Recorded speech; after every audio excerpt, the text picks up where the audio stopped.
안녕하세요. 엔타임 강사 강현입니다. 오늘 엔드타임 161강 마지막 때 타임라인 오류 5강입니다. 변형된 무천년설이 타임라인에 미치는 오류입니다. 여기서 변형된 무천년설이라는 것은 다른 얘기로 이제 후천년설을 의미합니다. 일반 용어는 이제 말씀드린 바와 같이 이제 무천년설과 오늘 이제 변형된 무천년설, 즉 후천년설에 대해서 간략하게 살펴보도록 하겠습니다. 그래서 무천년설의 변형으로 이제 후천년설이 나오게 된다. 이게 17세기, 18세기 무렵부터 나오게 된다. 결국에는 무천년설이라는 거는 이제 후천년설도 마찬가지지만은 이제 인간에 의한 메시아 나라의 건설을 이루 특징으로 한다 이 말입니다. 그래서 즉 메시아 예수 그리스도가 없는 메시아 나라. 그 말은 그렇지 않죠.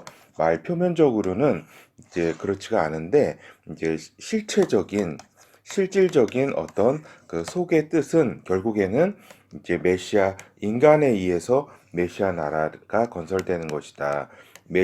메시아 없는 메시아 나라를 의미하는 것이다 라고 하는 겁니다. 그래서 교황권 절대와 무오류화가 나왔다. 즉 이제 메시아가 이제 교황으로 대체되는 것이죠. 그렇죠. 교황이 이제 메시아의 자리에서 위치에서 이렇게 위치하는 것이다라고 하는 겁니다. 그래서 결국에는 이제 인본주의 사상으로 이것이 구성될 수밖에 없다. 왜냐하면은 인간이 이제 메시아 나라를 결국에는 구축하는 거기 때문에 그렇습니다. 그래서 인권과 복지 이런 것 등이 이제 강조가 된다 이 말입니다. 그래서 세상을 개혁하겠다고 하는 사상으로 이렇게 갈 수밖에 없다. 그런데 이거는 결국에는 사회주의, 공산주의에 이용당할 수밖에 없는 것이다. 왜냐하면은 이제 카톨릭과 신교 세력이 이제 자유주의 신학, 민중 신학, 인본주의 신학, 생태주의 신학, 복지주의 신학 등으로 결국 인간 중심의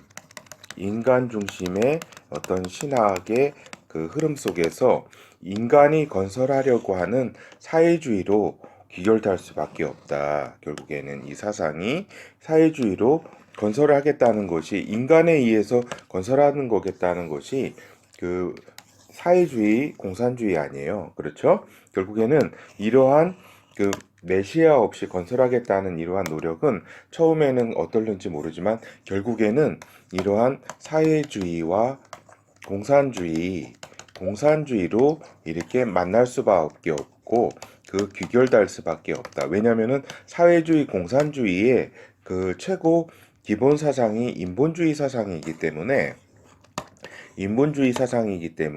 우리 하나님의 여러 가지 말씀으로 출발했지만 결국에는 인본주의 사상 신학으로 들어갈 때 인본주의 사상과 만날 수밖에 없고 결국에는 사회주의 공산주의로 귀결될 수밖에 없다는 것입니다.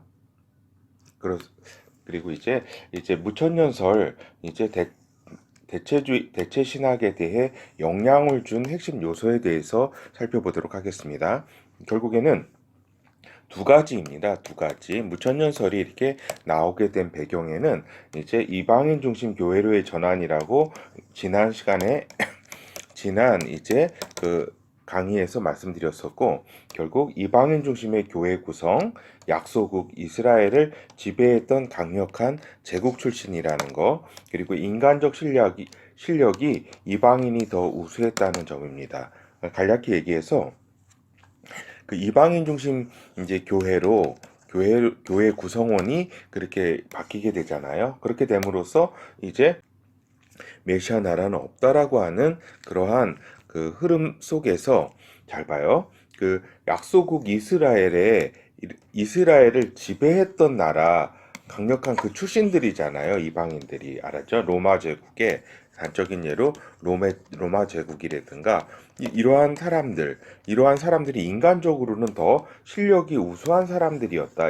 이스라엘 백성들보다는 약소국 더 우수했던 사람들, 우수한 또 제국을 배경으로 한 사람들이 그 사람들로 이루어진 그 교회가 결국에는 대체 신학이라는 것이 결국 무천년설을 낳게 되는데, 그러한 대체 신학의 어떤 그 주인공들이었다. 주인공들. 알겠죠? 이렇게 인간적으로도 뛰어나고 제국적인 자부심 등이 있었다라고 하는 사실입니다. 여기에 덧붙여가지고 이제 오순절 성령 사건이 일어나게 되잖아요. 그렇죠? 그럼 오순절 성령 사건이라는 건 뭐냐면 성령의 사람들이 탄생하는 것이라고 우리가 지난 말씀을 드렸습니다. 이 사람들은 다시 말해서 지금까지 이스라엘 그 유대인 백성들은 어떤 사람들이에요? 선민의식을 가진 사람들이잖아요. 그렇죠? 선민의식이라는 거는 인간 사상 중에 가장 자부심을 갖게 하는 그러한 사상이잖아요. 그렇죠? 그런데 이 사람들은 어떤 사람들이에요?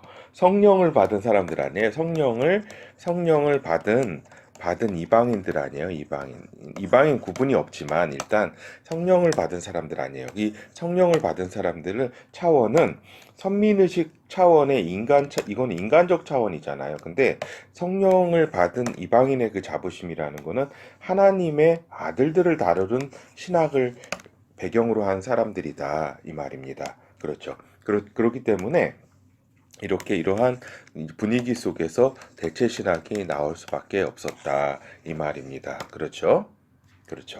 대체 신학은 방금 말씀드린 것처럼 즉 이방인 중심 이제 교회 이방인 중심 교회와 그 다음에 성령 사건 오순절 성령 사건으로 말미암아서 그 이스라엘 백성들이 가지고 있었던 이런 선민 의식을 완전히 박살내게 하는 것이죠. 그렇죠. 신학적으로도. 이거는 아무리 선민 의식을 갖더라도 이건 인간적 차원이잖아요. 근데 하나님의 아들들이라고 하는 이러한 어떤 신학적 차원에서 볼 때 하나님의 자녀들이라고 하는 이러한 신학적 배경을 가진 사람들에게 있어서 이렇게 이스라엘 백성이 인간적 차원에서 이게 부심 부리는 것을 용납하는 것인가? 그렇지 않다는 거죠. 그래서 이제 우리가 대체 신학이라는 것이 이제 대세를 이룰 수밖에 없었던 그런 배경이다. 그리고 대체 신학이 나온 것은 결국 이제 무천년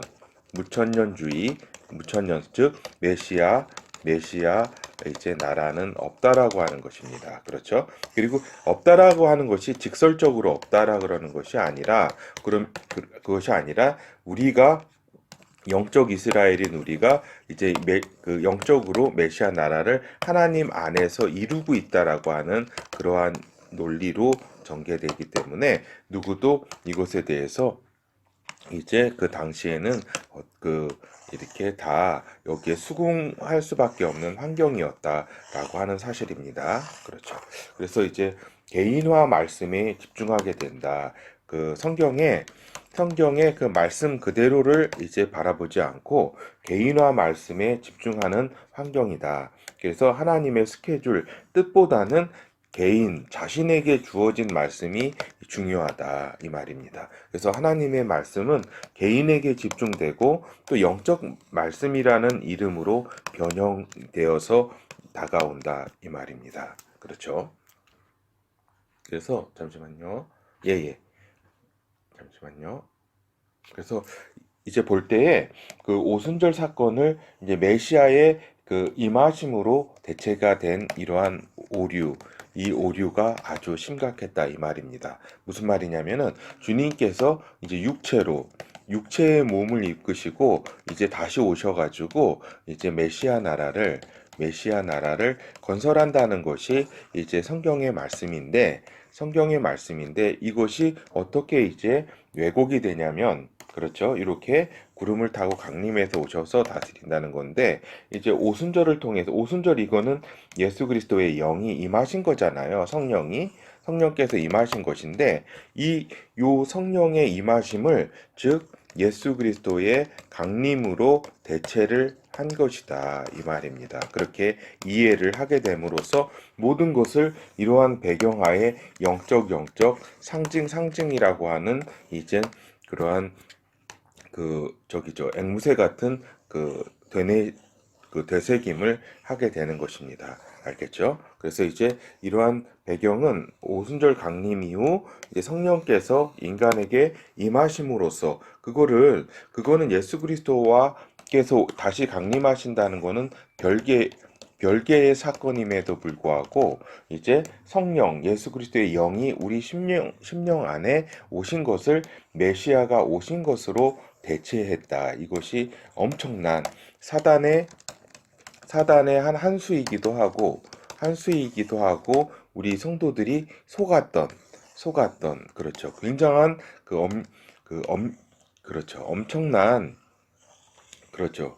엄청나게 이제 오랜 기간 동안에 이러한 사실 대체 신학의 지금도 이 대체 신학의 문제점을 잘 모르고 있다 이 말입니다. 그렇죠. 그래서 이러한 결론적으로 이렇게 대체 신학이 번성하게 된 배경에는 이방인 중심 교회의 성격적 변화와 함께 성령 강림이 주요한 요인이었다. 성령 강림 그 자체가 문제가 아니라 성령 강림을 좀 나쁜 말로 해서 이용하는 거죠.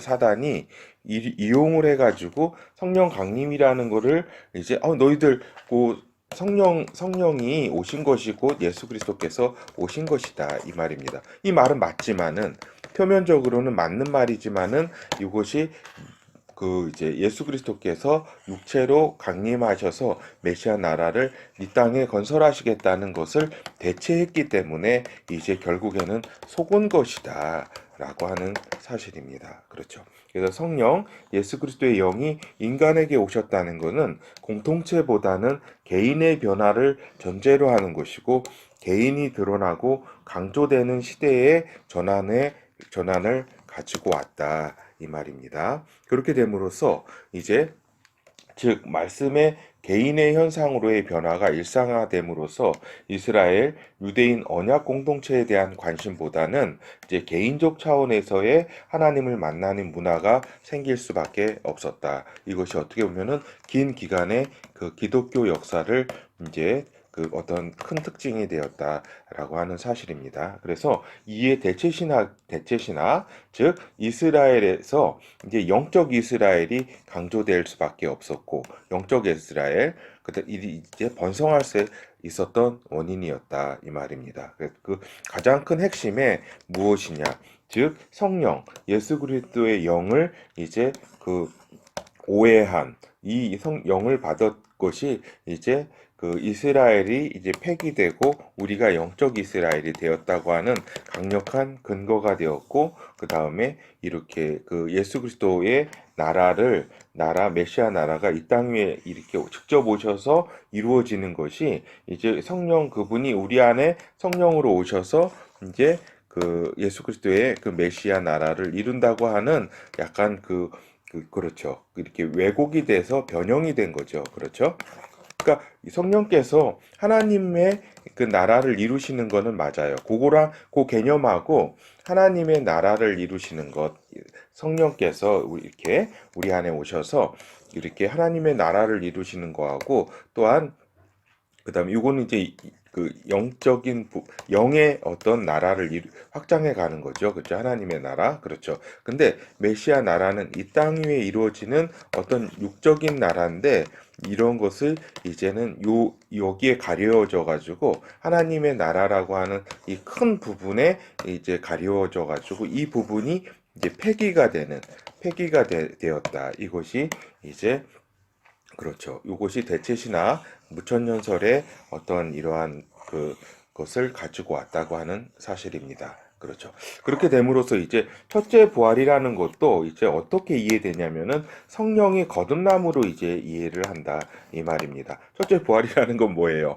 그 계시록 20장에도 말씀드린 것처럼 이제 그 예수 그리스도께서 이제 강림하실 때에 우리 그 예수 그리스도 안에 있는 성도들이 이제 육체의 몸을 입는 것이, 그래서 메시아 나라에 참여하는 것이 그 첫째 부활 아니에요. 그렇죠? 근데 이 첫째 부활을 이제 어떻게 설명하냐면 그 요 무천년설에서는 아까도 쭉 이게 말씀드린 바와 같이 첫째 부활은 성령 거듭남이다. 거듭남으로 설명을 한다. 그럼으로써 실제 진짜 첫째 부활은 이제 없어지게 된, 그 거부하는, 부정하는 이러한 결과를 낳았다고 하는 사실입니다. 그렇죠. 그래서 이제 변형된 무천년설에 대해서 살펴보도록 하겠습니다. 이제 변형된 무천년설, 즉 후천년설은 무엇이 변형되었는가, 그리고 그 무천년설과 후천년설이라고 이름을 이렇게 했을 때의 어떤 차이점과 이제 공통점은 어떤 것이 있는가 살펴보도록 하겠습니다. 무천년설과의 차이점은 어떤 거냐면, 이제 무천년설이라는 거는 아까도 방금 말씀드린 것처럼 그 천년왕국이라는 거는 이제 다시 그 메시아 나라는 이제 없는 것이고, 예, 이게 다른 말로 무천년설은 메시아 나라는 없고, 즉 이제 영적으로 이렇게 로마 제국 저기 하는 그 다스리는 거 실제적으로 없다는 것입니다. 근데 이제 요 변형된 무천년설, 즉 후천년설은 뭐냐면 복음이 편만해지고 또 세상의 평화가 구축된 뒤에는 메시아가 그때 이제 오실 것이다라고 하는 사실입니다. 요게 좀 차이점입니다. 차이점. 근데 표면적으로는 이렇게 차이가 나는데 이렇게 오실 것이라고 하는 거잖아요. 이거는. 근데 차이점이 되는데 결국에는 실질적으로는 이제 같아요. 실질적으로는 같은 걸 주장하는데 표면적으로는 이제 다른 거죠. 그렇죠. 그래서 요거는 또 어떤 거하고 이렇게 오해가 있냐면은 복음이 그 복음 세계화가 이루어진다는 것이 곧 어떤 세상의 평화가 이렇게 완전히 달성된다. 이러한 의미의 오해, 이러한 이미 이렇게 그 잘못 오해를 했기 때문에 이러한 그 발상이 가능했다고 하는 것입니다. 그렇죠.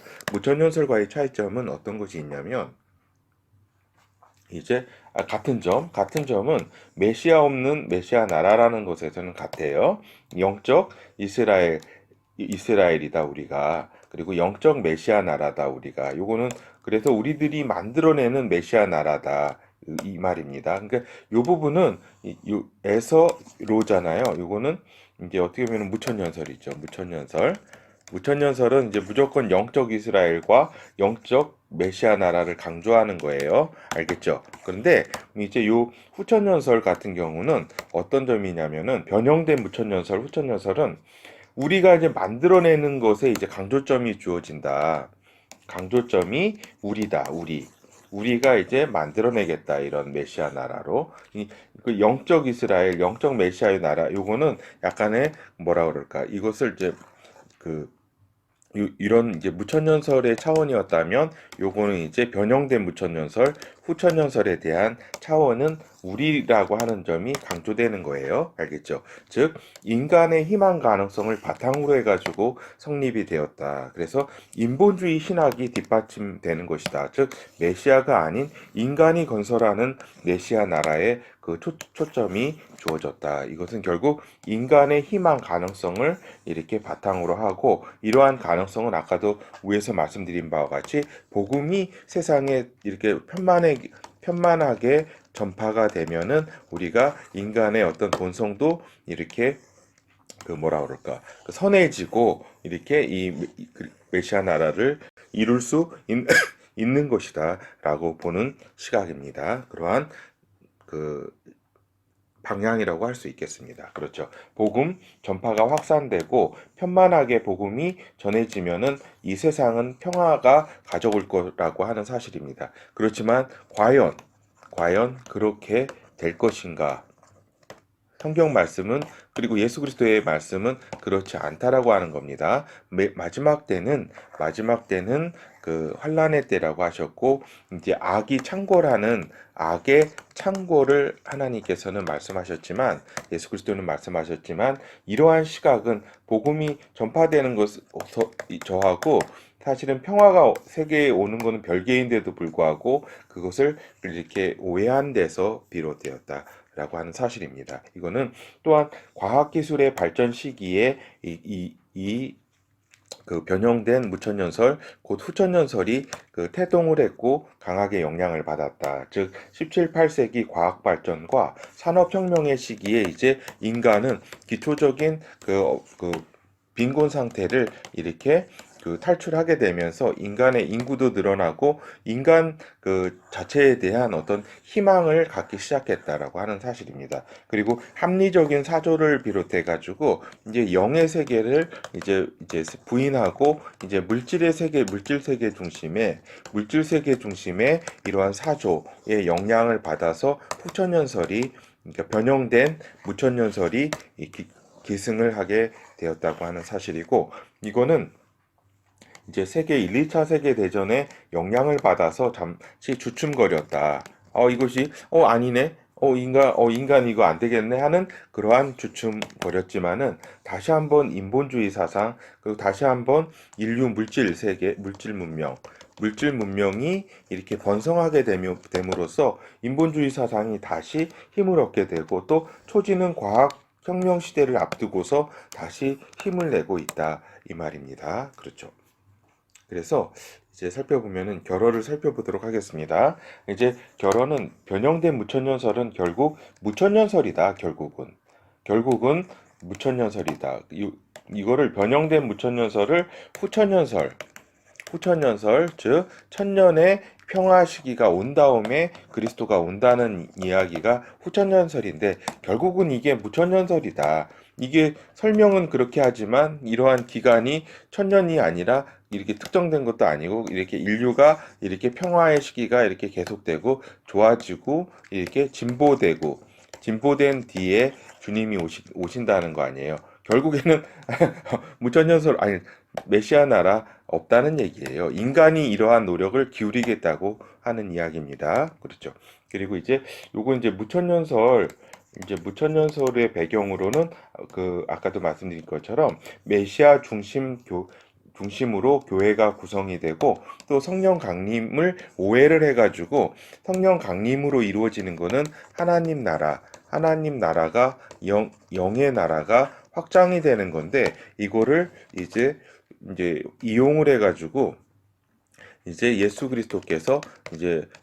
그리스도의 영이 오신 거를 예수 그리스도께서 오셔서 메시아 나라를 이렇게 이루는 것으로 대체를 하게 된 것이다. 이 말입니다. 대체. 그래서 요 대체 신학의 그 가장 큰 두 이제 요소를 들자면은 이방인 중심 교회 중심으로 교회가 구성이 된 것과 성령 강림 사건을 오해한 것이 대체 신학의 가장 큰 핵심이었다. 이렇게 그 뒷받침을 한 그런 강력한 배경이었다 이 말입니다. 그렇죠. 그래서 복음이 세상에 편만해지면은 그 편만해진 퍼진 상태에서 인간 사회가 좋아질 것이라고 본 것이 이제 변형된 무천년설 이거는 이제 인간의 이제 능력에 대한 이제 희망으로 가득 찼던 산업혁명 시대, 과학기술 발전 시대, 17, 18세기에 이제 대두가 되고 이제 힘을 얻게 되었다라고 하는 사실인데,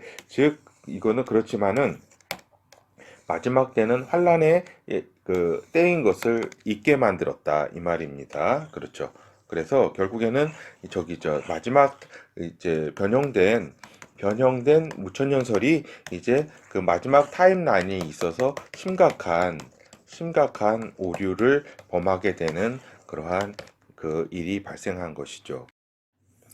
그래서 실질적으로는 마음속에 예수 그리스도의 강림을 잊어버릴 수밖에 없었다 이 말입니다. 즉 이제 첫째 부활이라는 것은 이제 어떤 거예요? 첫째 부활이라는 거는 이제 예수 그리스도께서 하실 때에 육체로 부활을 해서 메시아 나라를 다스리겠다고 하는 것이 첫째 부활의 그 원뜻이잖아요. 근데 첫째 부활은 이제 그 무천년설과 이제 변형된 무천년설 속에서는 이제 성령으로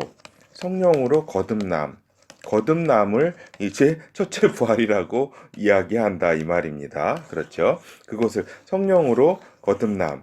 그렇죠? 그래서 성령으로 이것을 이렇게 보는 이런 시각 속에서 이제 메시아 나라는 이제 그 갈 길을 잃어버린 거죠. 그렇죠. 그래서 이 마지막 때에 이러한 타임라인을 그 무천년설은 이해할 수도 없고 이해할 이제 그 필요성도 못 느끼고 이러한 것에 대해서 부정할 수밖에 없는 그러한 그 위치에 서게 되는 것이다 이 말입니다. 감사합니다.